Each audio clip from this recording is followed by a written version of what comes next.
Imagine giving one prompt to an AI, and instead of one response, you get a fully coordinated effort from multiple specialized agents working in parallel.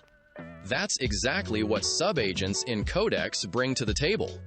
Instead of relying on a single model, Codex can spawn multiple agents, each focused on a specific task like security review, bug detection, or code exploration, and then combine their results into one cohesive answer. This approach is especially powerful for complex workflows, where tasks can be split and executed simultaneously, saving time and improving accuracy.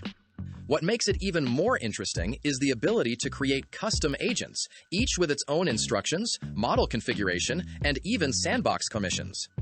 But this power comes with trade-offs. More agents mean higher token usage and potential issues like context overload if not managed properly. Codex handles the orchestration automatically, spawning agents only when explicitly requested and waiting for all results before responding. Whether you're reviewing pull requests, debugging UI issues, or processing large datasets through CSV workflows, subagents represent a major shift towards scalable, modular AI systems. This is your tech rundown for the day delivered at full speed.